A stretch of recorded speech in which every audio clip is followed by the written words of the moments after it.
today we're going to revisit and sort of go over what we've done the last week. I kind of want to make a little bit of a claim today, or at least a statement, and then I want to explain the statement. But I also want to primarily, I think, use the language that is in this community, because I've run into a problem, girls. The bubbles, the different bubbles are coming into the content, but they don't get the vibe. They don't get what's happening here. And because they don't get it, I'm put in this really awkward position of either trying to talk to them in their bubble or trying to make them understand ours. So I'm just going to talk in my voice. I've done this in the past, and I think it was a mistake as a creator to try to talk to people in their bubble, because I do think then it looks like to my audience that I'm saying something I don't believe in or agree with. And so I don't want that to be the narrative. Like, I don't want to sound like a bad person in order to get a bad person to understand me. Does that make sense? And in the past, I used to think this was a really good way of communicating with people. And then I realized, like, oh shit, I'm going to alienate the people that I want to ultimately attract to my daily audience. Because the truth is, these people are not going to be a part of our daily audience. They're going to be people who come in temporarily and leave. So I'm just going to explain it in my language, and we'll go from there. So I want to sort of make a claim today off of the criticism or input I got from Hasan fans this last week, that Hasan is engaging in sexism and misogyny, that he himself has not deconstructed enough, that he is a person who wants all of the fame and celebrity and status with none of the responsibility, that he continually basically pretends he's, quote, just a guy, okay? And I'm saying only in a white supremacist framework, only through patriarchy and capitalism, could this white man show up in the way that he is and have the fame and status that he does, and then turn around and go, I'm just a guy, okay? And this is the problem with, I think, what we've been facing for a very long time, is marginalized people have to basically never be given the same status, the same amount of fame or anything. And we could never rise to the same prevalence of Hasan and just turn around and say, I'm just a guy. Like, you're not just a guy, you know? And we try, like, I think a lot of marginalized people try. And I'll show you today, we kind of saw that with Kevin Hart sort of explaining away the racism in his special of like, well, that's just how it is. But we know that a lot of marginalized people have to cater to white supremacy in order to have any relevant, like to be what's the word I'm looking for? To be relevant and to be in any way adjacent to their status. And I'm saying, because of ethical reasons, I could never rise to Hasan's status, because the amount of unethical behavior I would have to engage with to be as popular as Hasan would be against my values. And the fact that he is famous makes me look at him like, what did you do to get there? Right? So check this out. He was on Trevor Noah this morning. It got posted, girls. So don't tell me I'm dragging old Hasan clips out. This is current Hasan. And this is coming from a person who I do think is more progressive, more leftist. That's me. I'm that person. And I think Hasan is not deconstructed enough. He's not introspective enough. He has not done the work. Okay. And I think because he hasn't done the work, it actually helps him be more popular, because the world has not done the work. So of course they're comfortable around him. He's similar to them, right? So he's on Trevor Noah, who Trevor also, like, I think Trevor isn't progressive enough. I don't hate Trevor, of course, but I think he's like too centristy, you know, at least in relation to my own politics, which, by the way, are subjective, my own philosophical frameworks, which are subjective because I don't believe in objective morality, right? So if you're new here, we do philosophy through pop culture. I don't believe in objective morality. I think we're animals on a planet, and I think we're doing our best to have a deeper relationship with our biological experience in order to have a better outcome, harm reduction, and of course, being a little less bad every day. So check out this clip. Yeah. But like, where do you situate yourself in it? Or do you even think you sit in one place? Because I'll tell you why I asked this question. I've learned from myself personally in life, depending on who I meet, they have a very different starting point as to where to position me. Does that make sense? Yeah. So I want to know if you position yourself in one place, or if you're just a human being navigating, like how do you position yourself? I'm just a normal guy. So from my perspective, I just see myself as a regular dude who has a lot of strong opinions and isn't afraid to talk about those opinions. And I know that sounds almost like a political answer, but it's just true. I don't think of myself as like a famous person. I don't think of myself as like a dangerous radical, obviously. I just want what's best, what I think is best for a society. Huh. And that's it. But you are famous now. I guess. No, not you guess. Come on, Hasan. I Come on, Hasan. Don't be humble here with us. Hasan is number one on the call sheet and fighting it. No, just serve the other people first. I'll come No, last. whether you like it or not, like, because you have been thrust into a spotlight where people listen to what you're saying, people look to you. I would even argue that you have the ability to shift and move people's votes and opinions in the country now. Apparently, don't talk about that too much though, because everybody gets mad at me when people start addressing that. Wait, really? Liberals get mad at me about that exact influence that they think I wield. I don't think I'm like a kingmaker per se, the way that it's been presented. Yeah. I do have some influence, certainly. I just want you to point out, okay, I'm going to need to point it out to you. First of all, this is what I am saying. In what other universe could somebody reach this level of prominence and turn around and say, I'm just a guy, teehee? Not to mention that is what so many people say about Trump. He's just a guy. That's why I like him. He's not a politician. He's just a guy. This isn't humility. It's a lack of responsibility. He is escaping responsibility. He is not being humble. True humility is understanding your place and your responsibility to people. This isn't humility. This is him avoiding responsibility. That's what this is, right? And so painting it like, even when Trevor made the joke, like, oh, don't be humble with us. It's not even humility. It's not. Real humility is responsibility.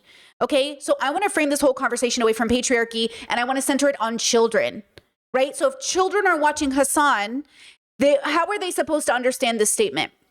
Right? If young people are watching Hasan, how are they supposed to understand the responsibility of reaching prominence? Right? Here we are talking about Mr. Beast and IRL streamers and all these boys on the internet who go, like, kids are watching you.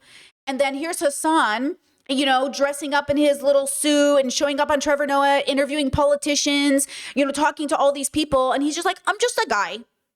What message is that going to send to young people? Like, what message is that going to send to anybody? And also, what message is that send to the people who have been defending Hasan, who have been promoting Hasan, who have been hoping that, like, we could uplift somebody who could fight for us, right? What does that say to all those people, right? Now, I just want to point out, and this is what I want to point out, the misogyny of Hasan's audience coming at me and saying, Brittany, what have you done? Brittany, don't talk bad about Hasan. You're going to pull people away from the left. So you're saying Hasan has less influence than me, because Hasan himself is saying, I have no influence. I have nothing. I'm not a kingmaker. And I'm saying I can't have that amount of influence. Look at the power dynamic. I'm saying, if you want to give me the microphone, I'll change everything right now. But you guys decided to make Hasan popular. I'm here for it. I don't want his position either, by the way. But whoever is in that position, regardless if it's Hasan or somebody else, they have to be held responsible, because they are the guy. Right? No one else is allowed to be in that position. If we recommend anybody else, all of a sudden we're like, shh, invite Hasan on. Hasan's the guy. But now the guy is saying, oh, I'm not going to fight for you, basically. He's saying like, And I'm saying, don't you hear him? Don't you hear the way he's throwing you under the bus? That's why Trevor goes, well, come on now. And I think it's mostly within the activist space of the party. Yeah. The door knockers, the community organizers, the labor union organizers, rank and filers and whatnot. Okay. So we do have the capacity to offer a lot of help to candidates that align with us. And I think that's very frustrating for, obviously, the Republicans who think we're dangerous terrorists, but certainly even for some centrists in the Democratic Party as well. Because I've been getting attacked, obviously, my entire life and my entire career by Republicans, neo-Nazis, the far right, and everything else. Yeah. But I would say that in these last couple of years, I've also started getting a lot of ire from Democrats. Moderate Democrats, corporate-backed Democrats, neoliberals in general, which is insane, since he's more than happy to endorse and or supply some sort of backing or support of billionaires running for governor, which is, again, we should be critical about who we vote for. I say this as someone who votes. Like, we should be critical. But people, even in my last video over on my Bert Simon channel, were like, Brittany, he never endorsed the billionaire. Guys, it doesn't take much to endorse a candidate. Here's an example of, he posted this on his, okay, this is Hasan Piker, Hasan Abi, one day ago. This is a clip about Tom Steyer. Here we go. Trans athletes in high school. I think when you understand, I'm totally in favor of trans athletes in high school. I think when you understand the vulnerability, the stress, the danger of being a trans kid, and you understand that almost half of them try to commit time. Yeah. And then you think we're going to punish those kids. We're going to cut them. Okay, so Tom Sire is speaking in favor of trans children. This comment section, though, here's what I want you to pay attention to, right? So this comment says, I agree with him, but he's a billionaire, so I can't support. I could never support. Then this person said, bro, I hate billionaires too, but if it's not Sire, it's Bexera. I don't know how to say their name. We already know they're an evil sellout. Sire has the bet. It, at best, could be progressive, and at the worst, could end up just being like him. And Hasan liked it. This is endorsement. This is endorsement. It doesn't matter how you phrase it. This is endorsement. Now, Hasan has always said, to be fair to Hasan, because you know I'm a fair girly, he's always said he's a harm reduction voter. Fine. I think we've all done that at a certain time in our life. But being the largest microphone, like having the largest microphone, right? So when people say, Brittany, you're being unfair, he never endorsed Tom Sire, that is an endorsement. That's what that is. Okay. And so again, you can play games with yourself about Hasan isn't doing this, Hasan isn't doing this, but he is doing this. And you need to make a decision about how you feel about it. Now, again, I am a philosophy channel. So the perspective I'm going to focus on is the vulnerable children who are forced into existence by adults who are too goddamn selfish to think about anything but themselves in every capacity. Because every time you bring a child into the universe, you're bringing a new person to deal with this life. Okay. Second, I'm always going to focus on nonviolence because I think violence is not the answer. And though we all engage in violence because we are animals on a planet, we should mitigate that violence. Okay. So when I see Hasan and I see him engaging in these spaces, and I think to myself, the way that he, because white supremacy puts him, and I get it, a lot of people in my Bert Simon channel were like, isn't Hasan not white?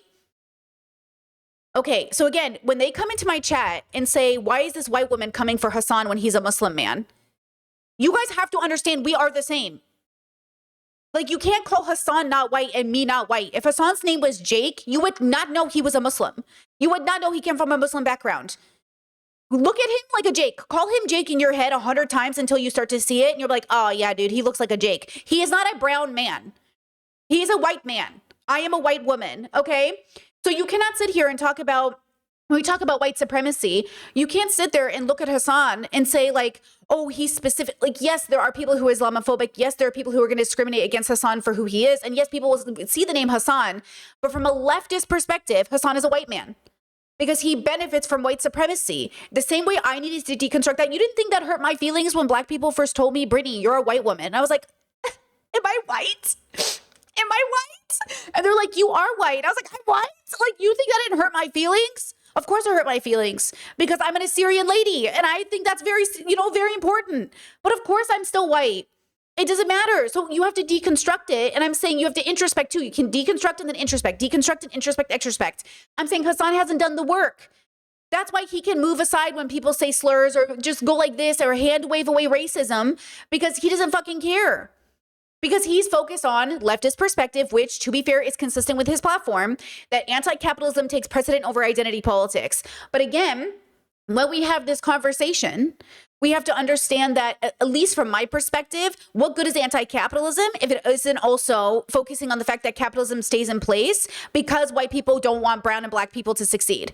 Like, I don't know why you're pretending otherwise. I don't know why you're not pretending that the world is bigoted because they don't want to see anything. So this whole idea, right, that like we're going to dismantle capitalism together and then we'll deal with racism. Okay, girl, dreaming. And that's patriarchy. Patriarchy allows men to dream about solutions that will never come into fruition because they don't care about people. This is why I say when you center femmes' voices or with people who are raised women and conditioned as women under patriarchy, we see the cracks.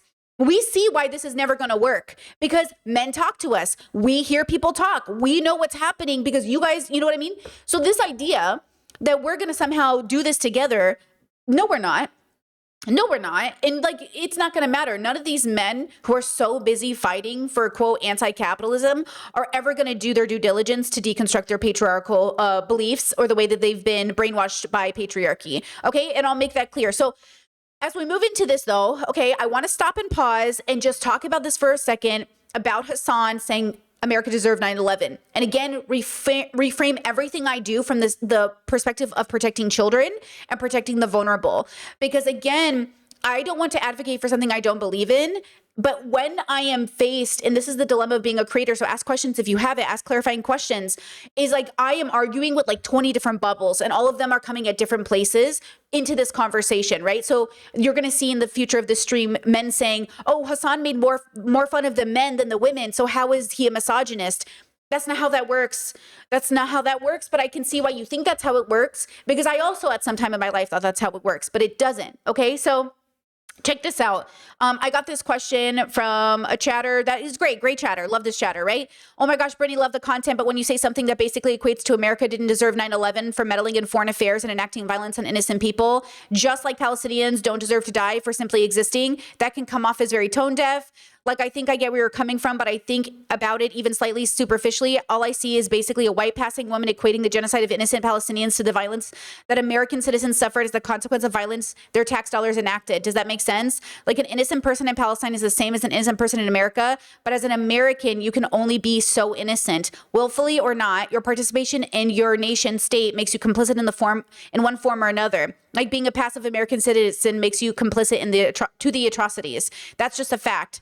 Same way you can't be a not racist if you have been you have to be, wait, hold on.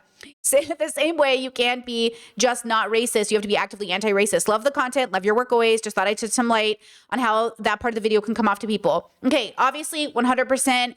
The point was to allow people an opportunity to think of it differently in the same way that when conservatives come to us and say, you know, why would you care about Palestinians if they're homophobic or transphobic? First of all, like a big portion of Palestinians are literally like children. A second part of it is that doesn't matter to me because I don't ask people those things before I decide if I'm going to genocide them or not. No genocide, period.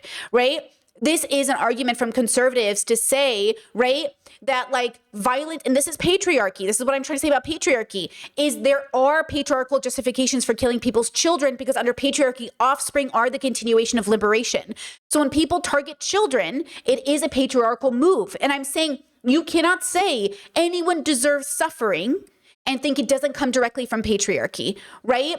This is a patriarchal framework that allows us to then argue about who deserves to live, who deserves suffering.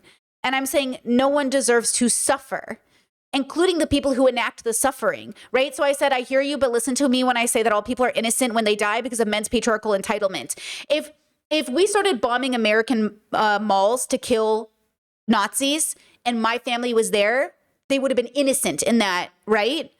My family is still bigoted, but they would have been innocent. Because being a bigot doesn't make you not innocent of a genocide.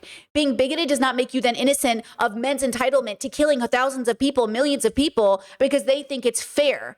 This is patriarchy, right? Like patriarchy allows you to have a conversation about who deserves to live or die.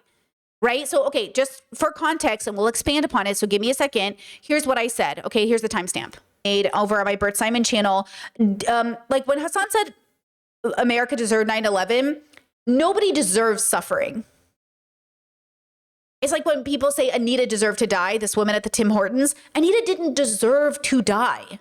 I mean, there were literally people, thousands and thousands of comments. Imagine you're this woman's family. Imagine you are this woman's family and you were listening to people talk about how much she deserved to die, this 75-year-old grandma, right? Imagine you are the parent or you are the one of 200 children that died in the Twin Towers and people hear you say you deserve to die. Just think about all the New Yorkers. Think about all those people.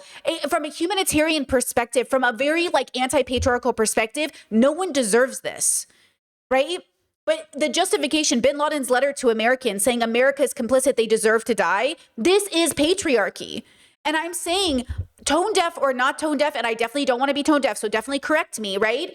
Is that ultimately everything is tone deaf through patriarchy because you're only seeing it through the lens of patriarchy. If you take patriarchy out of it, no one is entitled to massacring people, which goes to America and imperialism and colonization. They were not entitled to this. You are not entitled to genociding Native Americans in order to establish this country. Like you are not entitled to this. But the entitlement comes from, oh, but I had to do it because they're evil. No, evil does not justify the murdering of people. You can't murder evil people because it's an entitlement. You know what I'm saying? And I'm saying I'm anti-death penalty, right? I'm trying to mitigate violence in my life. The justification of I can enact violence because they're evil is patriarchal. And I'm saying only men could justify the murder. I saw this Israeli guy talk about, and I put it in my clip from my Bert Simon channel about the justification of killing Palestinian children because they're inherently evil. Patriarchy. And this is why I say to you, like, I am always going to take a stance of centering innocent children and nonviolence tactics in a world, by the way, that is always violent. So FYI, Brittany Simon on her little YouTube channel saying we should be less violent is never going to matter in a world where I have the microphone I do because it's this tiny. Do not hold me more accountable than the men leading this country, the men with the largest microphone saying, I'm just a guy. I'm literally just a guy. No, Habibi, I'm just the guy. You're not just the guy. And even I'm not just the guy because I still have a platform. Even I'm not just the guy. But the fact is that I will be held more accountable than the men who have your life in their hands. Your life is in Hasan's hands, whether he likes it or not, because he is the largest guy with the microphone. And him and Elon and Ashley St. Clair and all these people getting up here making content that apparently is better. Okay, when a woman says, how about we be less violent? And everyone goes, boo. And I'm just saying, okay, do not hold me more accountable when that's so absolutely unfair. Now, if you want to put me in that position of power, I will. Okay, but do not do that. Do not look at marginalized people and say, like, you hold more power than these people with so much fucking privilege, with the money to escape this country if anything ever goes wrong, with the ability to move, with the ability to change, with the ability to have security guards, with the ability to do so much fucking, they are so protected. Well, they open their mouths and who bears the brunt of it? Everybody else. So just for the record, okay, when I say no one deserves it, I mean everybody. No one deserves to suffer. Because it is a patriarchal belief that dominance and suffering enacted on the enemy is a right you have. And I'm saying absolutely not. I will never support a group of men. You know that. I will never support a group of men. Okay? And that's what I'm trying to say. Now, does anybody have questions on that front? Because obviously I don't want to be tone deaf. And as you write your questions, I will look at chat in a second. I too will put myself on blast for a video I made September 11th, 2012. Okay, here's the date. September 11th, 2012. Okay, I made this video. I privated it because it was a bad video. It was titled 9/11 is overrated. And I also made my own version of Hasan's statement. I took it down because it's philosophically evil. It's wrong. I shouldn't have made this video. And the same way Hasan should never have said Americans deserve 9/11. So I am not going after Hasan for something I've never done. I'm saying I've been there too, except to be fair, I was in my early 20s. And I think Hasan was in his probably late 20s. Okay. But I'm saying, I'm not saying this from a place of judgment. I'm saying it from a place of wisdom. Whether you believe it or not, you shouldn't say this about anybody, especially when you are, quote, a leader. And remember that when you wake up every morning, somewhere in the world, someone is experiencing their version of 9/11. Someone is experiencing horrible terrorist motivated attacks. Somebody around the world is dying, being raped, starving. Somebody is going through hell. So we're not the only country mourning. And even though we've decided... Okay, the whole premise of this video was I was sick of Americans acting like they were the only ones who suffered. That doesn't mean they didn't suffer. You note my sentence, like they're the only ones who suffer. That means Americans still do suffer. We all suffer. We're all suffering in this thing we called life together because we are not working on our violent rhetoric. We're not working on ourselves. We're not mitigating harm. We're entitled to bodies, entitled to lives, entitled to everything. We're entitled. And we even see this with the dark woke people, right? We see this with the dark woke people. Okay, so as an example, let me do this one right here. This is, let me go here. Okay, so just like as an example, Kyle Kalinske does this thing, right? Where he feels entitled to calling women a bitch, right? That's a lot of beans, you nasty ass bitch. Who is he to call a woman a nasty ass bitch when we live under patriarchy? What is that? How about this one? Really disappointed in Kyle over this. Charlemagne, who by the way raped his wife, said Charlemagne the God says it's fine to misgender Caitlyn Jenner because she voted for Trump, and Kyle says correct. So to be clear, okay, you're allowed to, okay, you're agreeing one with a rapist, an admitted rapist, okay, two, right, not my opinion, he said it himself, I've shared the clip, Two, you're saying you can dead name or misgender people because they voted for Trump. And then look at this graph somebody posted on Reddit. You dead naming Caitlyn Jenner. Who that hurts? Every trans person. Basically every trans person. Okay? And that's what I'm saying. All these men looking the other way at everyone's bad behavior to, quote, fight fascism. And I'm saying absolutely not. Not in this house. Not in this house. Absolutely not. Okay, Angela Davis on women's liberation and recognition of trans women. Why is it so difficult to recognize trans women as women? Even though we know that gender, and especially the binary structure of gender, is totally constructed. Historically, to take an example from US history, Black women were not recognized as real women because they were too outspoken, too angry, not submissive enough. Thus, the 19th century cult of true womanhood was white, true womanhood was middle class, etc. Not acknowledging the heterogeneity of gender, cisgender, transgender, gender fluid, gender nonconforming, etc., disarms us. It prevents us from contesting violences that ultimately affect all of us. Black trans women in the US, at least, are the most consistent targets of violence, of individual violence, of stranger violence, of intimate violence, partner violence, also institutional violence, state violence, police violence, prison violence. Radical feminist approaches allow us to understand that issues that might appear initially to be minor and marginal have major, central, vast implications. Like calling like two men on a podcast laughing about a woman and her tits and her pussy. Okay? Like two men on a podcast ranting and raving together, okay, about a woman that they just interviewed, or at least one of them just interviewed.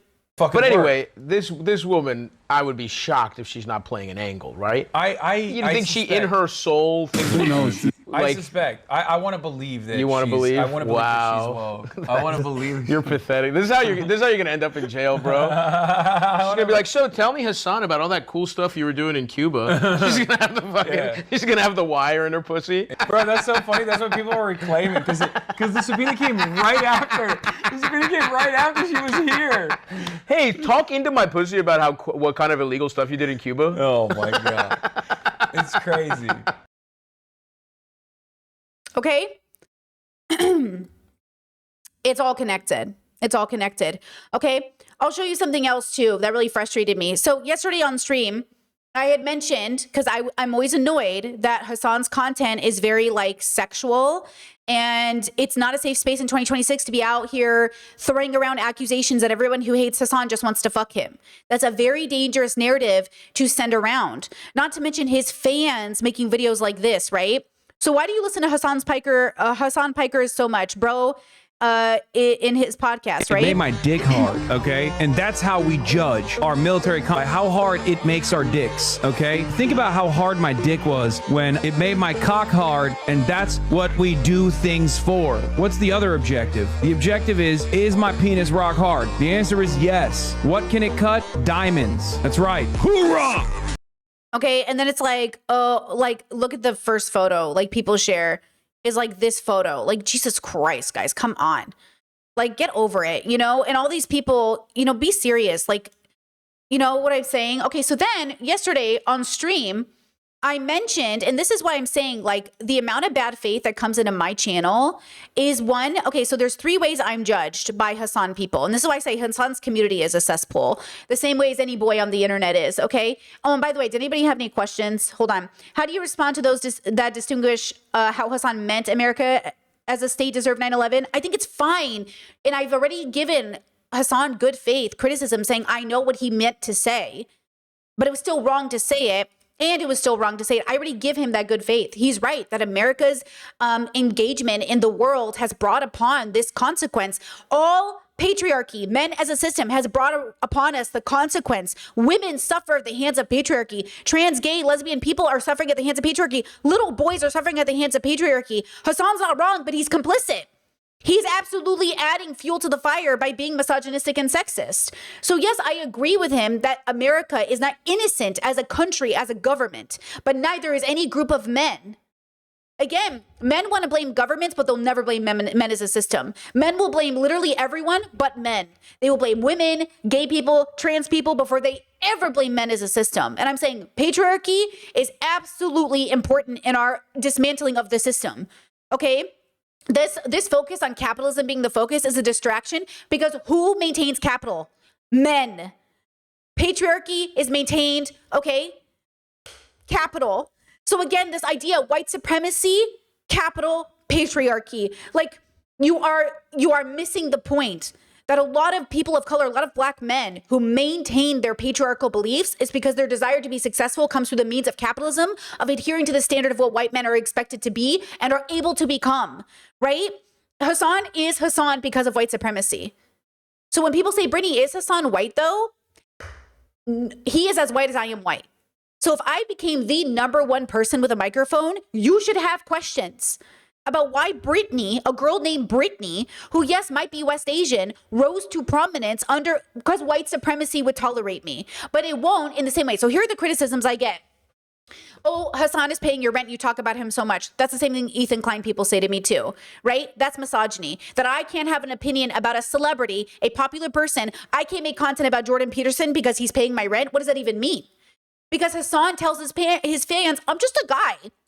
Oh, I'm just a guy, right? People listen to what you're... And that's it. What's best, what I think of myself. And I know that sounds almost like a political answer, but it's just true. I don't think of myself as like a famous person. I don't think of myself as like a... Okay, right? So they're coming into my chat saying, Brittany, you're more accountable than our guy who's just a guy. So Hasan gets to be just a guy, but I can't just be a guy. Okay, now they're saying this because one, they'll say, oh, you're just jealous because you don't make as much money as him, capitalism, right? Oh, you're just jealous because people don't take you seriously like they take him seriously, patriarchy, right? Oh, you're just jealous because a Muslim man is popular. Is he a popular Muslim man or is he a popular white man? Because Hasan isn't even a practicing Muslim as far as I know. Because the practicing Muslims I know are not as popular as Hasan unless they are grifters, like an Andrew Tate, who is a grifter Muslim. Okay, so Hasan might have been born a Muslim, but he is not a popular Muslim man. He's a popular secular Muslim man, which is not the same thing. It is not the same thing. Okay, so you are using all of these ways to justify his existence and to say that he's a minority and a marginalized person and he's doing all these things. But the moment you go on the intersection of marginalized community, okay, there is a question. And again, we don't play oppressor games, like who's more oppressed. We're not playing that game. But I'm saying when you turn around and say like, oh, Brittany should be more accountable, what you're doing is you're doing misogyny. You're doing patriarchy. Why in the world would a girly who makes 60K a year, 70K a year be held more accountable, a queer gender fluid girly who actively takes stances that are unfavorable, right? Why would I be held more accountable than a multimillionaire man, a cisgendered man, a straight man living in Hollywood? Why in the world would I be held more accountable when I don't have connections? I don't have any networking connections that Hasan has. And you know why I don't have those networking connections? Because it would be deeply unethical to have them. A lot of the people Hasan collabs with is unethical. So another thing that people come at me for is, oh, you collabed with Destiny in 2022.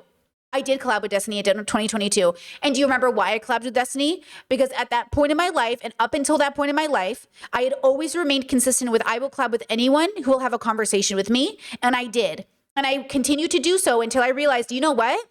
This isn't helping anybody. And if anything, it's hurting my community. You know who didn't stop collabing with just about everybody? Hasan Piker. Hasan Piker.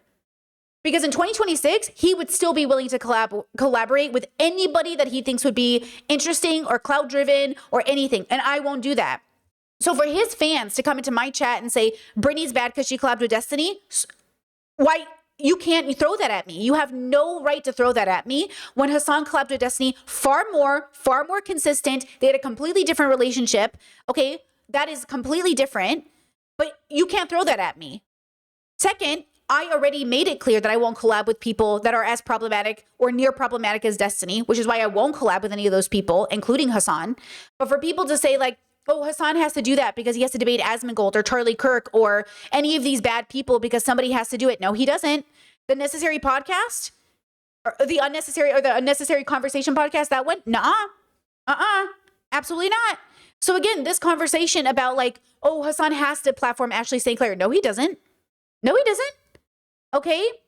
And so again, when we have these conversations, I'm just pointing out that this is patriarchy, whether you like it or not, you know?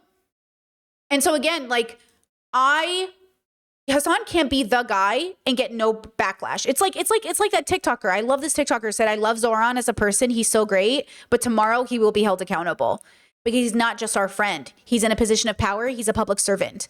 Hasan, whether he likes it or not, is basically playing some sort of level of public servant, right? Okay, hold on. Do I have a transphobe in chat or something? Hold on. Sorry, guys. Let me go to the chat. Where is it? Who is it? Let me see. I can't see. Did my mods already get it? No, I got it. You said I'm being serious about it. Why would I be racist about it? Hold on. Let me check your channel activity. I'll answer your question, but I'm going to block you because you seem bad faith. Okay. I'll answer your question though, but you don't seem like you're a part of this community. They said, why is nobody talking about how black men are the majority who attack black trans women? That's like black on black crime. You're making the black on black crime argument. It's because black people live in black neighborhoods because of white supremacy. And so if you're black and trans, your neighbors will be black and cis, and then you'll engage on more. So you're just making the black on black crime argument, which is rooted in white supremacy. Again, this is why I say I don't talk to people that aren't in my audience, because like, I don't know where you're coming from, but your argument is rooted in white supremacy, right? That's why. So, you know, you're just making an argument that doesn't make sense for a lot of people. Okay, now to swing it back around. Yesterday on stream, I know I'm all over the place, but stay with me here. Yesterday on stream, I said a comment, and I need to know from my audience when I said that drag queen, not trans woman. I said drag queen. That drag queen who said to Hasan, "I don't want to fuck you." We loved her because it was like a different approach to, and it was calling out kind of that narrative. Who here thought I was talking about Laverne Cox when I said drag queen? Because somebody came in my comment section and said, how dare you call Laverne Cox a drag queen? When the fuck did I talk about Laverne Cox yesterday? I never talked about Laverne because Laverne's not a drag queen. So the fact that people came so bad faith into my chat and thought I was talking about Laverne when I was talking about Luscious, who is a drag queen. No, not at all. Oh my God. Also, can I say, I've been seeing this show and, you know, all the things that you do on social media, and every homosexual, every drag queen, every trans woman who comes on this show is always hitting on Hasan. Yes. And so just for the sake of balance, I want to say that Hasan, I'm not into Hasan. Okay. He's not my type. I would never sleep with him. I don't want to be with him. I actually, I'm not bothered. Wow. I just wanted to say that because I feel like everyone wants to sleep with this man. Okay. Oh, Chad said you did mention Laverne as a, but you mentioned them separately. Because the Laverne flirt thing. Okay, so if I did mention Laverne in that context, that makes sense. But in this context, this is different. So people thinking that I was talking about Laverne as a drag queen, why would I call Laverne a drag queen? Do you know what I mean? Like, I think this is the problem of being a queer, marginalized person who's also like, you know, on the non-cis spectrum.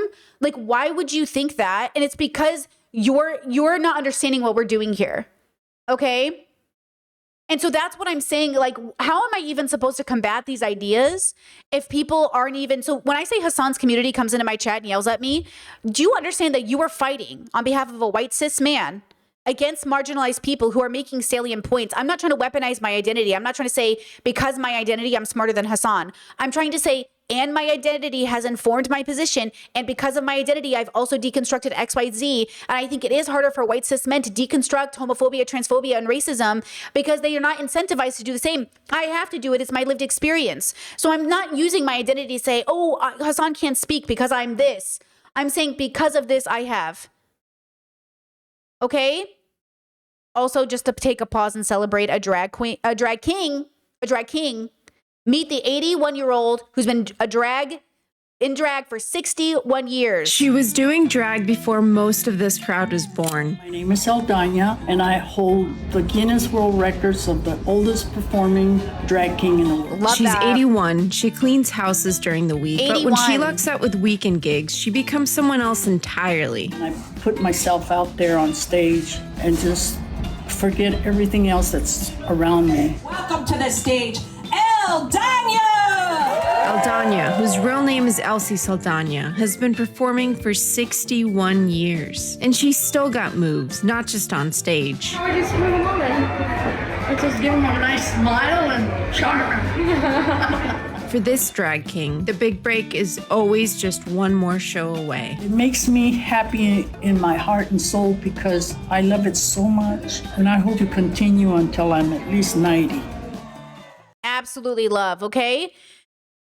Now, chat says, why do you think Hasan has a sort of cultish following he does? Some of them defend him in the comments, seem to abandon the principles to do it. Actually, okay. I actually think they're pretty consistent. Hear me out. I think when you're an anti-capitalist and a leftist and a Marxist, you do believe that, quote, identity is secondary to capitalism, which I think is the flaw of Marxism. And again, I'm not the most well-read person. I haven't read the most books on Marxism, but when I understand it in principle, love the framework, okay? But when put into practice, I think still throws marginalized people under the bus. And so it's interesting to watch people worship the thoughts of a white man or the thoughts of white men, and who existed in the 1800s, who like existed under a certain framework, who didn't take into consideration and often say like, put those people aside, right? So I actually think Hasan's audience is probably pretty consistent with the fact that they don't care about marginalized people. And I do think a lot of his audience is probably liberals who don't understand even what he's talking about half the time, right? So here's an example, okay? No shade to this person, but they said, hey, it would be beneficial if you could actually articulate how the misogyny you witnessed in their conversation is harmful, and the ways misogyny in general impacts society and people. Without an actual explanation, it's difficult for someone who you are what's this word, ostensibly saying is part of the problem. Don't make fun of me, I have a disability. Like myself, to understand what the problem is and makes the video seem more like an echo chamber of you agreeing with your viewers about your already established notions instead of teaching people how not to be misogynistic. But maybe I'm just misunderstanding, and your goal isn't to teach about misogyny, but just to point to misogyny with your viewers who already are on the same wavelength as you. So maybe my critique isn't valid for what your actual goal is. I don't know. I said, I run a philosophy channel. I'm happy to explain why misogyny or racism or homophobia are harmful. It's true, though, that my audience is usually made up of liberals and leftists, so they normally don't need me to explain why these things are bad. Tomorrow we'll be going over the difference between being sexist and misogynistic, so that might be helpful to you. And then they said, thank you for replying. That's very kind of you, and I appreciate you being willing to discuss it. I hope not to make you feel as though I'm entitled to work from you. Thanks again. But you, and I appreciate the discourse. I do. Okay. And again, I think the problem is, okay, I think the dilemma is we run into this where it feels like to my audience, the fact that I even had to explain to grownups, like why misogyny wrong or why sexism wrong or why racism wrong is exactly why the state of the world is the way that it is. So when Hasan says like, I don't focus on trans issues, I don't care about black issues, I don't care about women issues because I'm focused on capitalism, he is now pushing all of these people to people like me. And look, I'm fine to answer these questions. I think I could do it, but he's also not doing the work. You know what I'm saying? I'm saying now all of these marginalized people who are still like, we're struggling to pay bills, we're struggling to do these things, we're doing XYZ. And now on top of it, the person who could speak to millions of people at once, explain it to millions of people, I can only speak to 1,000, maybe 10,000 people. If I'm lucky, 200,000, 400,000 people on my second channel, right? But Hasan with the largest microphone isn't teaching he's not keeping his audience focused. He's letting people fall behind because, you know what I'm saying? He's like, I'm not even gonna talk about it. Fine. But look at, you know what I'm saying? So now I can't just come to my audience and be like, oh my God, racism, am I right? And they're like, well, why is racism bad? Why do I have to explain this to you? Okay, I guess we'll explain why racism bad, which we did at the beginning of the year. We went back to the basics. Why racism bad? Why misogyny bad? Okay, why all these things bad? You know what I mean? So again, I get it, but also, okay. Chat said, would you want to read more on Marxism? I can recommend some good books and articles. Look, we already have a reading list going in the Discord. We're already all reading all these books. My community is on it. That's what I'm saying. Like, we have a community that is more well-read than a lot of communities. So I don't want to hear them fucking come to my chat. Not you, you're fine. Okay. And be like Brittany's community is like, girly, we have a book thread. We're reading all the books. We're listening. We're focused because we want to know, right? We're not interested. We're very interested. We're just saying, why aren't you as interested as you want to be? Like Hasan's community, Hasan's branding, let me say that, Hasan's branding does not sound well read. It sounds very celebrity, very gotcha, very sensational. It does not seem serious. And I'm saying, trust me, we're serious. We're in it. We got it, girl. But like, yes, if you always want to suggest to the audience another book to read, do it. Half the time when chat recommends a book to read, I put it on my reading list. Okay. So like, we are doing it. And that's what I'm saying. Like, it's not like we're not doing it, but we are not the community. We are a very small niche community, right? Probably because nobody gives a fuck that we've read these books or that we're having these conversation. You know what I mean? So I get it, right? But I'm saying that's why he has more responsibility, because he has the chance to talk to more people. Okay. But yes, yeah, chat said I have a screenshot collection of all the books. Yeah, literally the list is so long, right? The list is so long of the books, but we will get to it because God knows, I think my community on average probably reads, I mean, we're readers, so we know we're happy to read. So yes, suggest books, definitely. Like, we're not opposed to it. Okay. Now this person said, I have a question about misogyny, trad wife archetypes like Candace Owens. During a Jubilee debate, one of the 20 told Candace to go back to the kitchen and birth kids and stop talking. Since you're advocating for that, I'm paraphrasing. Is that misogyny? Because some part of me cheered her on when I watched it, but part of me sometimes questions myself, is that misogyny? I want to say no because the insult is specific to Candace and the lifestyle she advocates for, but part of me says yes. Okay, so I think this is the clip, yeah? You'll be more fulfilled doing this and spend all your time doing that. We would love for you to leave the public eye and go focus on what makes you fulfilled. Okay.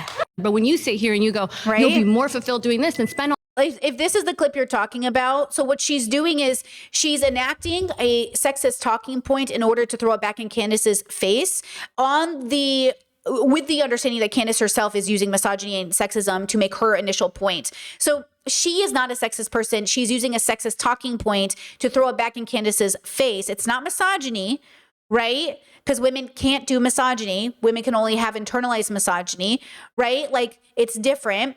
So she's throwing it back in Candace's face. Like, Candace is using misogynistic talking points because she has internalized misogyny, because she hates herself for being a woman. Yes, it's true that Candace does make the argument that, like a lot of trad wives do, or a lot of conservative women do, Charlie Kirk's wife, Erica Kirk, did the same thing, right? The greatest gift I've ever been given is being a mom. I love being a full-time mom. Then go do it, right? Then go do it. But that's why it's hypocritical. It's a hypocrisy, and that's what they're pointing out. So using the argument back to her within the context, I think, is reasonable, but it's to make a point, right? That's what a debate is for in that context, right? So here's another example of the same conversation, different person. People coming together and starting families is one of these things, because we are biologically wired to find a family, to settle down, and to have children. And I think when you have women that are going out and they're giving all of the goods up for free. The goods? The goods. The goods? I'm not going to say, the goods up for free. But what if women want the goods for free from men, and that we are very happy with those? You can certainly do that. And there's connections. We're not sockeye salmon. We're not made to breed and have families and then die. You are welcome to do that. I'm just saying that when it comes time for you to find a partner, you may find yourself in a circumstance where men don't value you as high, because men like you spoke to, men like to compete. They like to feel like they've won something. I'd like to deprive men of that because they don't need to have that. Sure. That's actually But you did bring up. Yeah, and that's what you say, that men are, essentially predatory, and we have the goods that we have to keep from them. Oh, I didn't mean the goods in a bad way. But that's such an objectifying way. The goods, the grocery goods. Honestly, I think that's just kind of we don't have value colloquial in that way. We have value songs in our today. Soul. I think we have value apart from how many people we sleep with. How many you also devalue education for women, and I think that's very interesting because you're also a very educated woman, mm-hmm. and in a lot of ways, this is just like an observation. Okay, so the idea is that she's using misogynistic talking points, Candace, right? So, okay, when we talk about systems, because somebody asked in chat, why can't women do a misogyny? Okay, hold on. Here's this person said, I swear to God, I watched this video with an open mind, but the main accusation was that he laughed with Starvos, called her dumb, and made a joke about her hiding wire in her pussy. That's it. I'm sorry, but it really feels like you're projecting a lot onto him and a vastly overstating harm. He was meaner to Elon and Ian Miles Chung in this video. This criticism feels very flimsy and examples were not concrete. Someone said, I keep seeing people say shit like they called a right-wing woman dumb, or Hasan telling old bigoted Vietnamese women politician, don't know her name, don't care, to shut up old woman is misogynistic, is just reaching in a bad take. We can tell the old white racist, oh my God, Brittany, old racist white men to shut up, and we need to get the old men out of office and call them stupid, but calling bigoted women of any kind non-sexist names or telling them to shut up is bad. Yeah, fuck, or yeah, I'm out. Fuck that. We don't need to be nice. Just don't use sexist language. Treat women how you would treat men. Okay, I said women and men are not opposites. We live under oppressive systems. Men sitting around talking about how women are dumb is not the same thing as women doing it. I could expand on stream. Okay. So obviously this goes back to like, can black people be racist? Can gay people be homophobic? Obviously we can't, because individually, right? But you can internalize teachings that make you think less of yourself. So you project that onto other people. You can internalize from patriarchy a hatred of yourself as a woman and think that you need to be like the men to be as equal to them. You can, as a black person, internalize white supremacy and think you're not good enough against white supremacy. You can internalize homophobia and think as a gay person, right? So when we have these conversations, men and women are not opposites of each other. Black and white people are not opposites of each other. They live amongst each other and with each other in systems of oppression. And there's only one group of people who excel comparatively to those marginalized people in the intersection in which they occupy. And this, in this case, would be the white cis man compared to everybody else. And Hasan is a white cis man compared to everybody else. And that's what I'm saying. So Hasan has and is in a hierarchical way of thinking at the top of the oppressive pyramid. Now, the only chance at the intersection Hasan occupies in which he would not be at the top is against a European man, right? A European white man. That's it. Hasan is still at the top. And so again, when we talk about these conversations, when we have these conversations, you know, saying that we can't call women dumb, I'm not saying I can't call women dumb. I'm saying you can't call women dumb when you're sitting in a group of men and you're saying pussy this and tits this and women are so stupid, and not be engaging and contributing to misogyny as it relates to women in oppressive systems like patriarchy. You might as well be hanging out with Myron Gaines. Like, that's what I'm saying. You might as well hang out with Myron Gaines when you're going around calling women fucking nasty ass bitch, okay? And then calling yourself a proponent of supporting women, okay? You might as well do that. So here's an example. What would we call this, guys? What would you call this? Can't lead anything. The only thing they can lead is to the end of the relationship. Simply doesn't work when women are in the power position in a relationship, because women don't respect weak men that they're leading. Okay, no, a woman's not going to respect a weak man, but if they're both equals, then there will be mutual respect between both of them. And but that's the problem. Men and women are not equal. How? We're the ones that give you life. Why is there no respect for that? Well, actually, technically, we put our semen into you, and that's what creates life, not you guys. You guys just incubate. Actually, semen can be performed and created in a lab, so we don't even need you anymore. Thank you. Fantastic. Okay, what is this narrative that Myron Gaines is using? Women can't lead to avoid an equitable relationship. Women and men can't be equal because they're born different. Misogyny, an inherent belief that men are better than women, a disdain and hatred for women, okay? Again, okay, chat says, I completely disagree, Brittany. People individually can be racist and sexist regardless of their identity. If you're talking systematically, then yes, systematically we cannot be sexist as women. Okay, women learn to hate men because of the way men treat them. Men hate women for simply being women. That's the difference.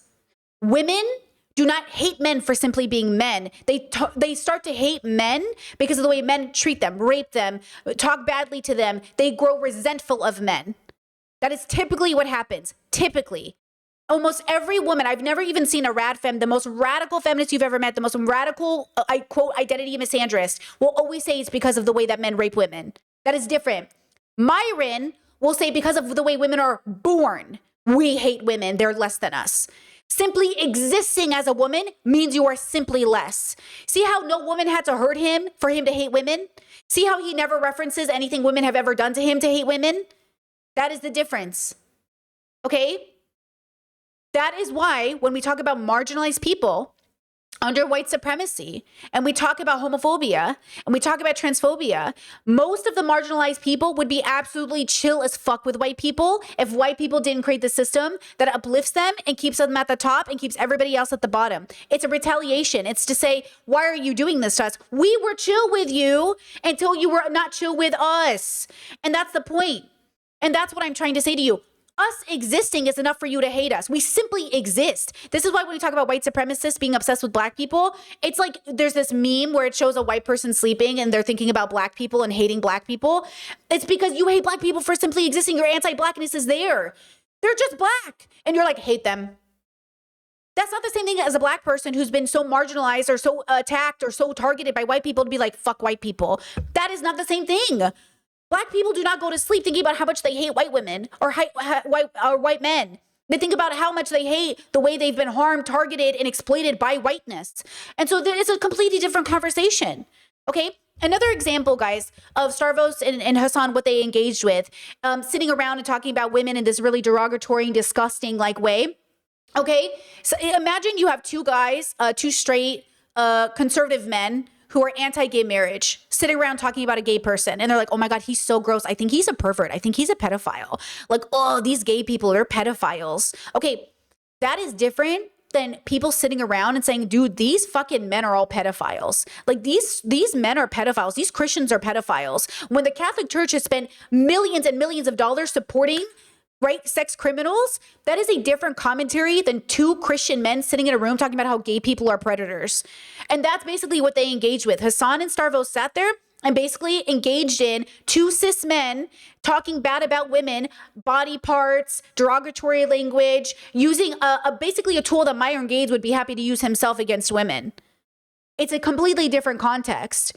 And I'm saying that's why it feels silly. Like, we're not in kindergarten anymore, guys. You can't talk like kindergartners of like, oh, I don't see color. Like, we're not 5 years old anymore. We're too damn old to pretend the world is that fucking simple. Okay? Which is why I will be good faith to Hasan when he says hyperbolic shit that I'm like, okay. Like, we're too damn old to sit here and pretend. You know what I mean? That this shit doesn't have impact. So did that answer that question to that person who said, I think individuals can be racist? They can engage in, right, how they think of the word. Like on the superficial level, you can be like, oh, black people are so racist. They hate white people. Superficially, you can observe that, okay? But if you dig deeper on why it's happening, it most likely is not truly a hate of white people for simply being white. It's usually a hate of colonization, of white supremacy, of all of these years of hearing you're not good enough simply for being. So again, superficially, you might hear this when women say, fuck all men, I hate men, what do we even need men for? But when you dig deeper on why these women feel that way, they'll say they rape us, they pillage us, they destroy our countries, they kill our boys, right? The mothers having their children whipped from their wombs, not pro-life, literally in moments of conflict and war, so those babies can grow up to be soldiers for men. How is a woman supposed to turn around and say, oh my God, I love men. Oh my God, men. When men are literally kidnapping their children and turning them into soldiers. Okay? So again, like when you really ask people, hey, what do you mean by that? What does that mean? Why are you saying that? It's usually coming from a deep place of deep understanding of how much suffering is in the world. And then I say to you, one of the greatest forms of liberation we can take as people who have children, who can procreate, is protecting that procreation.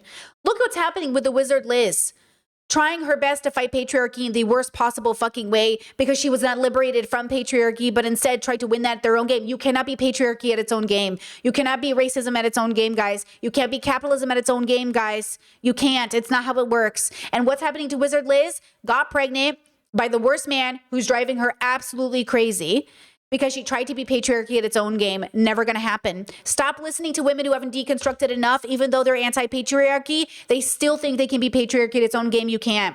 You can't be racism at its own game. And that's what a lot of these debate bros are doing. They're trying to beat the system at its own game. You can't.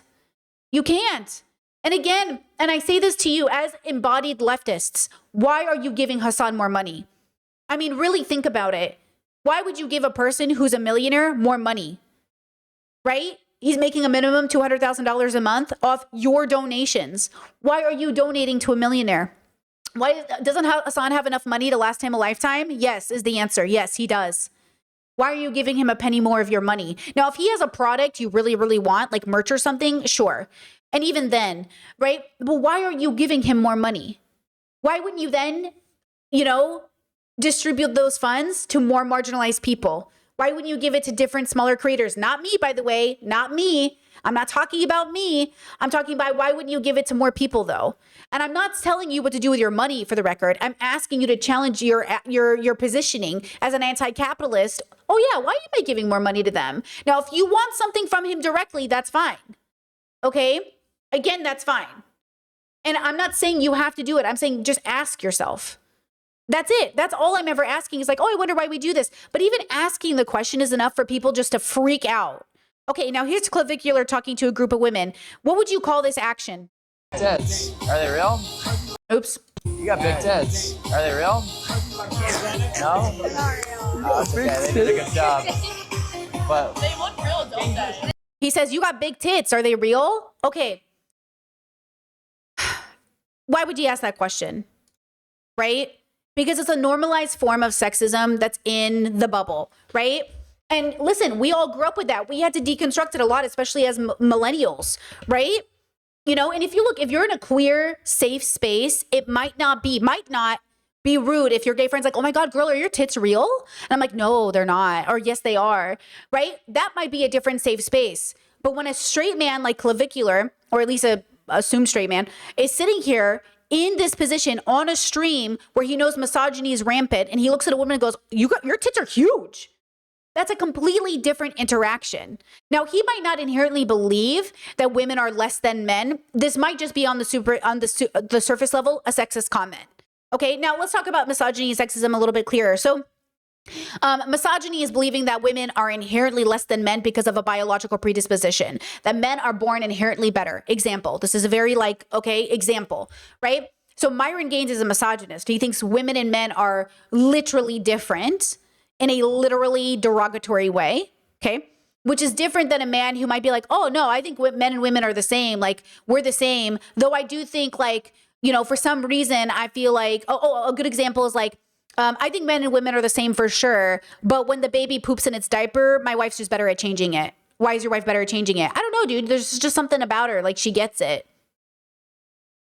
It's sexist to think your wife is better at changing a diaper, but it doesn't necessarily mean it's inherently misogynistic unless we deconstruct it and find out it is. Myron would say, oh, because she's a woman. That's misogyny. Because she's a woman, she's better at changing a diaper. But a man might say, oh no, my wife works, she goes to college, she's smart, she's a lawyer, she's successful. But yeah, she's just better with the kids than I am. Why do you think she's better than the kids? Why do you think she's better? That's sexist. Like, you're not thinking about why you think it's better. Now, again, there is a very big difference, but they can't. So all misogynists are sexist. Not all sexist people are misogynist, right?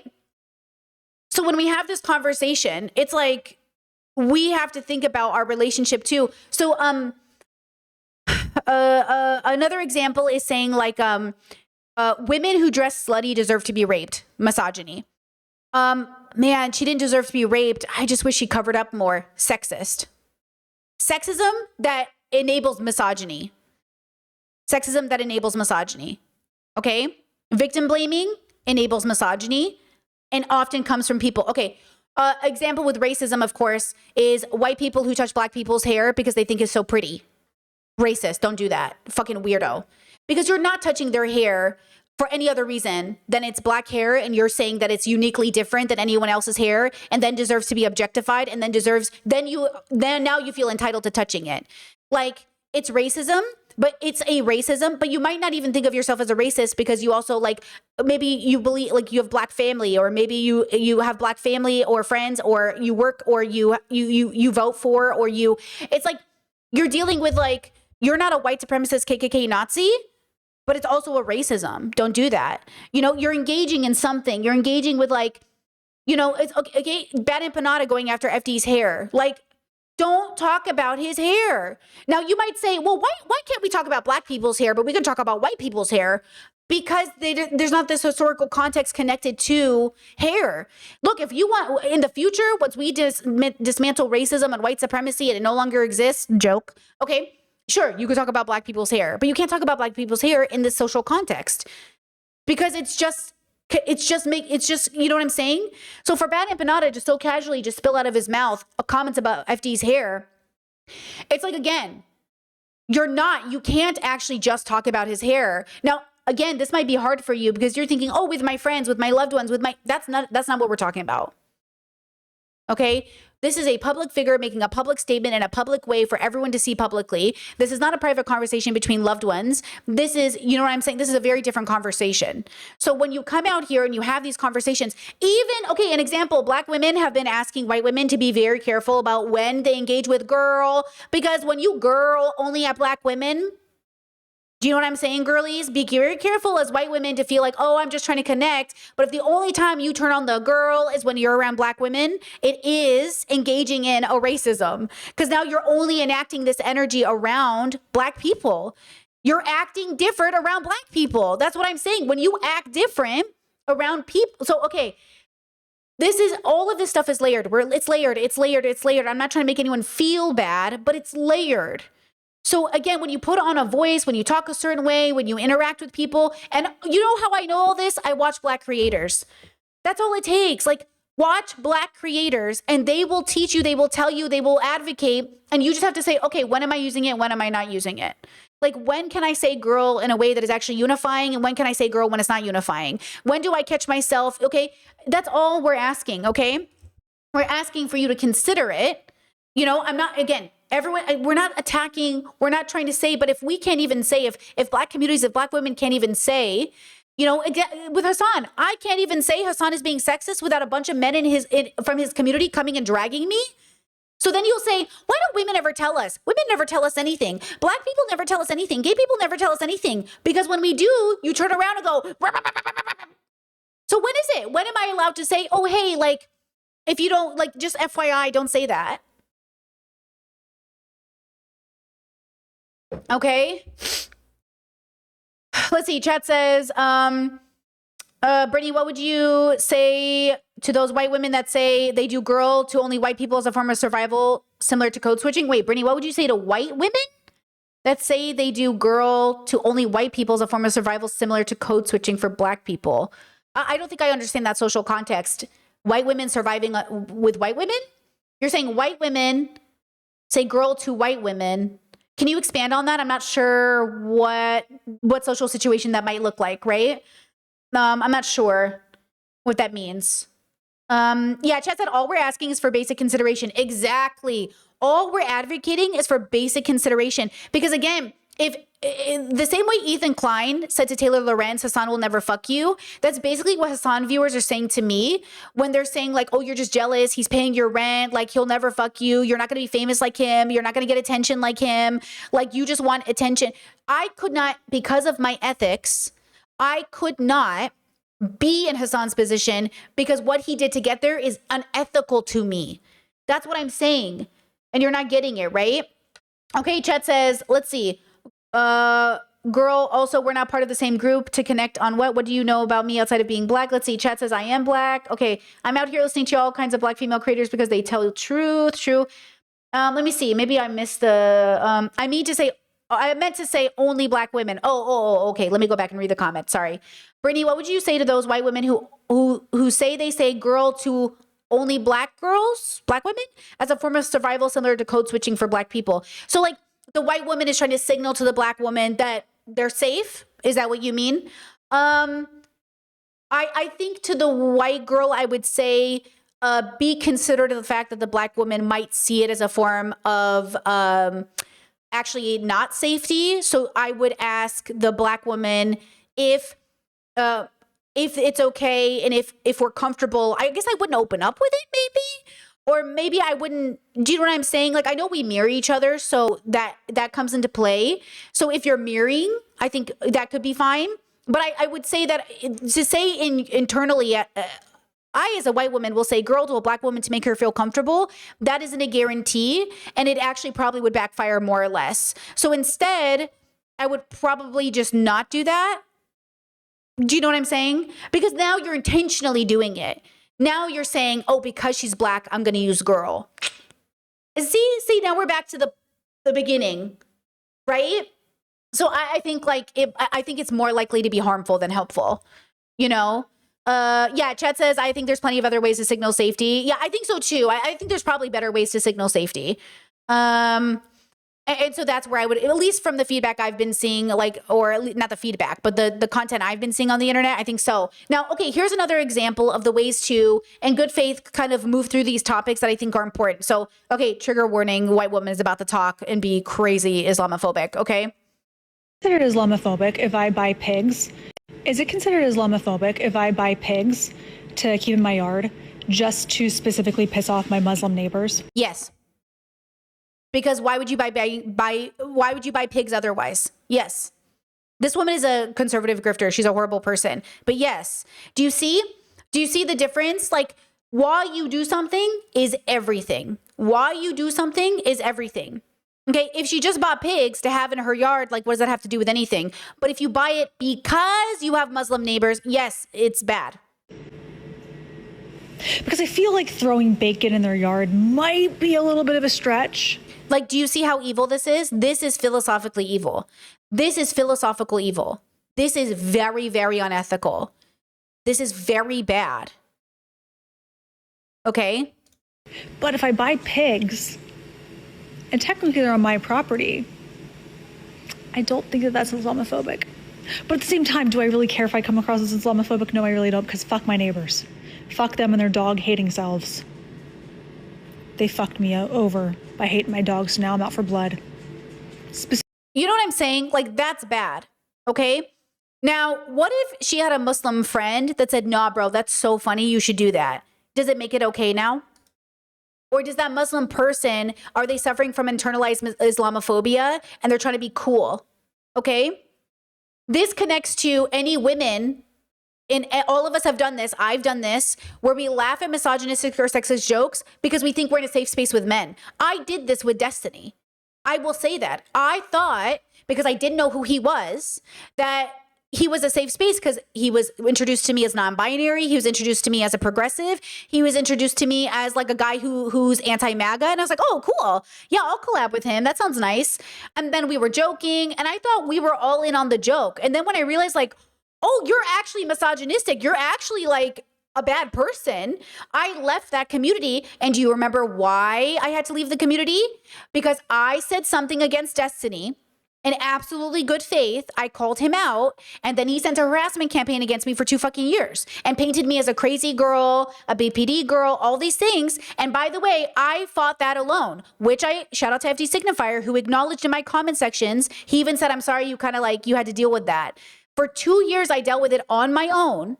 And I'm telling you this right now, I could have made a house worth of money. I could have seriously bought a house on probably the amount of drama I could have enacted, the amount of views I could have enacted by going after Destiny and making streams about him for 2 years.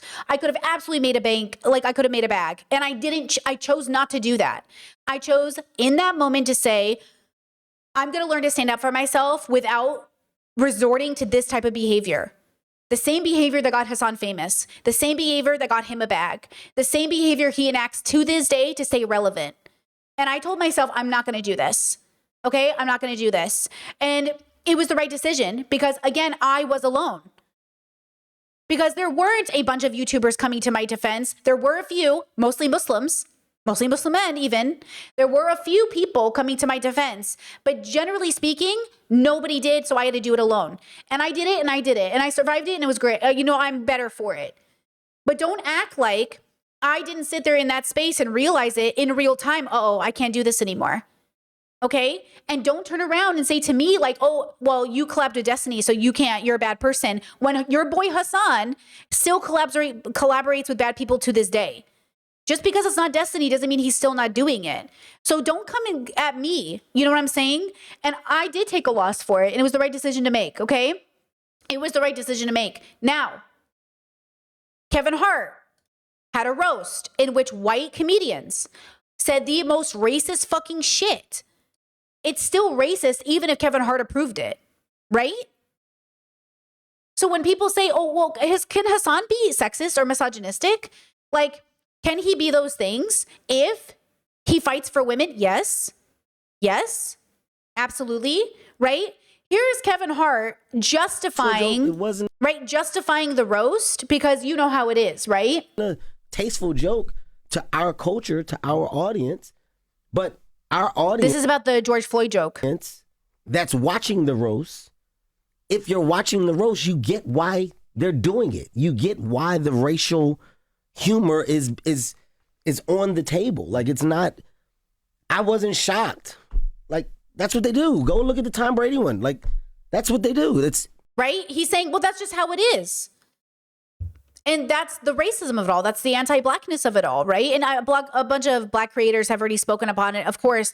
But I'm using examples because I want you to understand, like, it doesn't matter what somebody does for the community or what someone does for a group of people if they turn around and then justify some use of transphobia as an example, like Kyle Kalinske, because, quote, it's at a person I don't like. So if I don't like them, I can be racist. If I don't like them, I can be misogynistic. If I don't like, that's what they're saying. They're saying, if I don't like you, I can do the thing I've called them out for. How can we call out conservatives for being these things and then turn around and do it ourselves? And that's because I say, like, humans don't have values, like consistent values. And I'm saying pick and choose your battles. And there is a way to do it. There is a way to engage in good faith. Okay. Now, Chet says at some point, Hasan and Destiny were friends. Is Hasan tainted forever also? Most don't hold him to the standard. Well, no, that's the point. They don't hold him to the standard. And that's why I'm saying, like, this is absolutely patriarchy and misogyny. Because again, I'm not saying I even want Hasan's position. I've made it clear I'm not willing to do what Hasan has done to have his position. I'm coming from a principled stance, but nobody will ever see it that way because they can't imagine that I'm not just trying to come for Hasan's position. And I'm saying if I wanted to be Hasan Piker, I would have to change everything I did about my career. And that is the misogyny and patriarchy of it all. That I must be a clout-chasing celebrity just like he is, because why else would you be talking about Hasan without thinking about the fact that he is indeed, whether he likes it or not, a celebrity. He's the largest person who's supposed to be advocating, right? Hasan's supposed to be advocating for me, right? And I'm saying, I have questions, right? So from my perspective, I just see myself as a regular dude who has a lot of strong opinions and isn't afraid to talk about those opinions. And I know that sounds almost like a... Yeah, and chat says the way Hasan dismissed you because he considered you an orbiter. Oh, the way his fan said, please watch Brittany Simon's video. And he said, no, I don't know who this is. And I don't know who that is. But he had Ashley St. Clair on. That's what I'm saying. I'm saying I made a very good video about Destiny, for the record. The victims even reached out to me in private and said, thank you so much. I was so scared to speak up, but you did instead. And I said, I got you. I get it, right? You're in a worse position I am. I'm in a better position of privilege to stand up to Destiny because we were not intimately involved. We were not romantically involved. So I had more of a standing. These women who had sex with Destiny were considered whores and sluts and dismissed. And I'm saying because I did not sleep with him, because we were not sexual, because that was never where we went, I was able to speak up. And I still got dismissed. And who dismissed me? This guy. Who dismissed me? But then who will he bring up instead? And then what he does, he brings Ashley St. Clair on and then he sex shames her. And that's why I will never talk to Hasan Piker, because if I come on his show, his audience will sex shame me. They will harass me. He will do it himself. He did it to this woman right now. This woman who had fake nudes made about her. This woman who's being attacked by Elon Musk. Like, she's not a perfect person. I went after Ashley St. Clair too. But I'm saying that's the dilemma. This is not a safe space for women, you know? And I'm saying that's the point. That's the point. Yeah, and Chet said if you were a boy, he wouldn't have assumed you were just an orbiter. Well, I know Ryan Beard, who is a non-binary person, but mask presenting. I know Ryan's video that used clips from my video, which I'm fine with, of course. Their video was shown on stream. Hasan was more than happy to watch Ryan's video about Destiny, but he didn't watch my video about Destiny. And I think it's because I'm femme presenting and Ryan is mask presenting. And that's why I say he hasn't deconstructed his own misogyny, because the voices that needed to be uplifted in that moment were people who were targeted and harassed by Destiny, who were good people. I am a good person. And I understand some of the victims of Destiny, they're not perfect victims or they're not even good people, but that doesn't justify the harm that was done to them. You don't have to uplift their voices. But I have never done the things that these women have done to have my voice also dismissed. But I wouldn't want it propped up by this man, because if you're not willing to fight for the injustice that these women incurred, whether they are good or not, that's the misogyny. Because that was my issue with Abba. When I told Abba, Destiny is abusing women, and he said, well, these women are bad people. And I said, well, what about me? Do you think I'm a bad person? And even if they're bad people, they don't deserve to be treated this way. Right? And Chad said, oh, I bet it's because of what you were wearing in the thumbnail. A lot of men took my thumbnail, which I thought I was just wearing a nice dress, literally, so autistic of me, and they made boob comments, made sexual memes about me. And I do think Hasan probably saw that thumbnail and thought the same exact thing, because he's engaging in sexism. I agree with Chad. There's a very high probability that he thought I was, and I tried to make the most like melancholy, serious looking thumbnail, okay? Because I didn't want people to misconstrue it as drama. I didn't, you know what I'm saying? I tried so hard to make it like such a reasonable video, and it didn't matter. So this is the thumbnail, this one right here.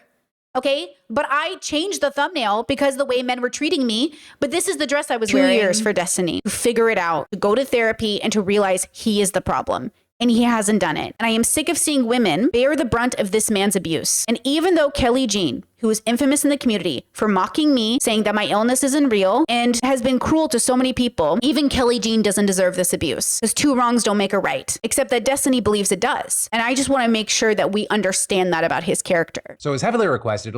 Right? Okay. So like, I am making a point. And I'm saying, okay, I got heavily scrutinized for this dress. I got heavily scrutinized. The amount of memes that were made about me, calling me a slut because of this dress. And I just thought I looked nice. And that's what I'm trying to say. I made a very good video about Destiny.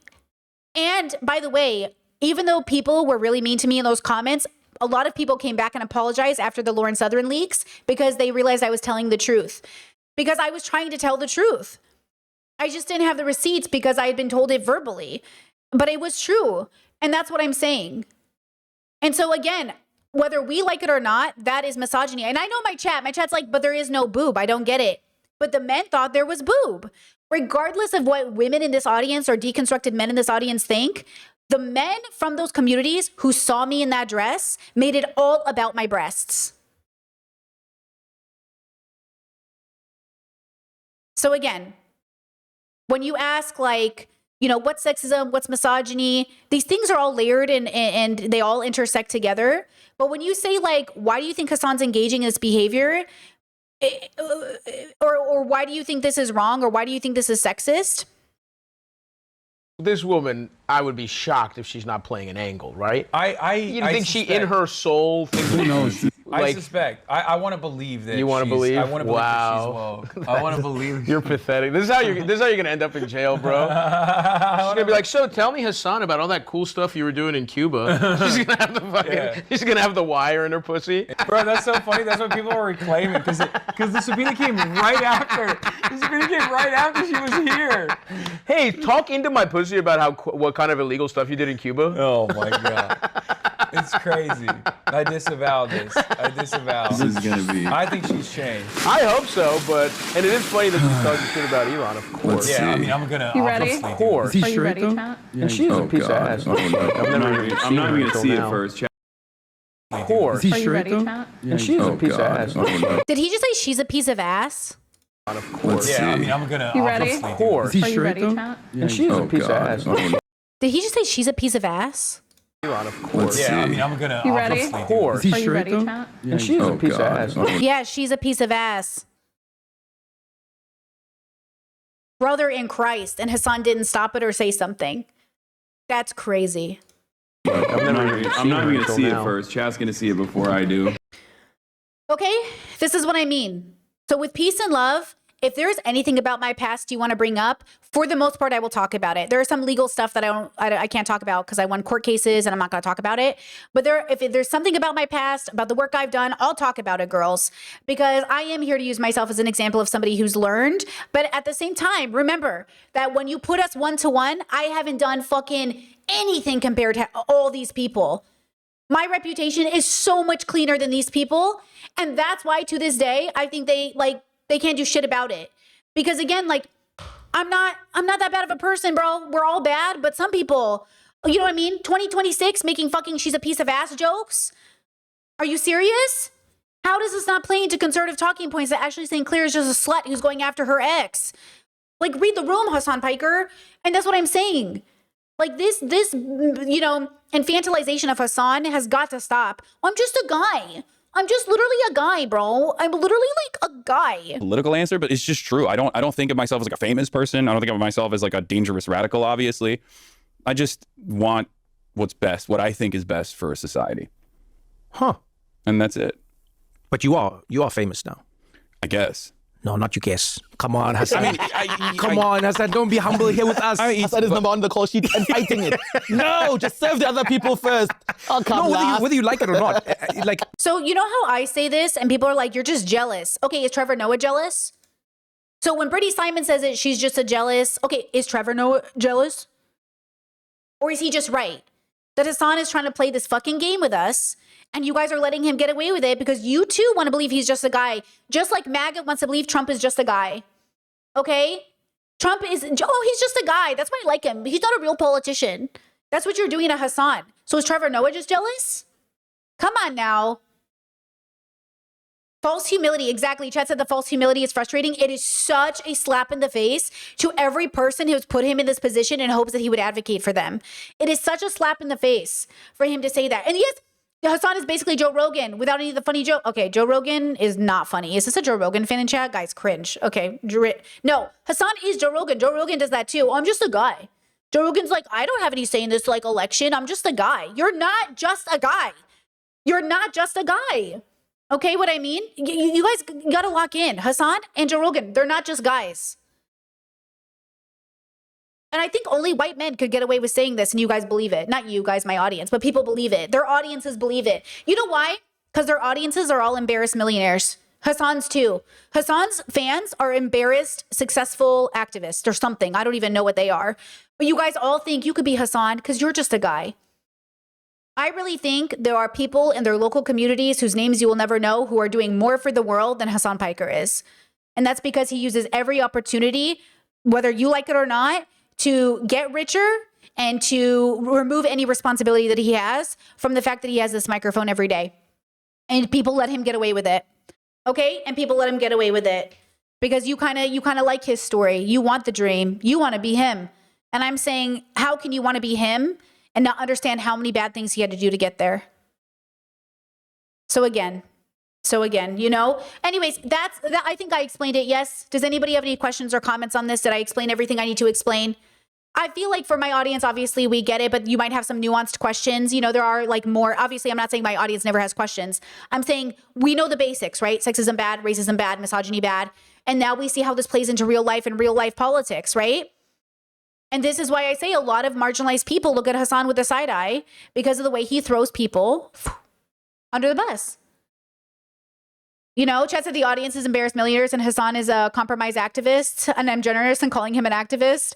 Chad said if he's just a guy, then they can project onto him and see his wins as his. Yeah, exactly. Yeah, or his, exactly.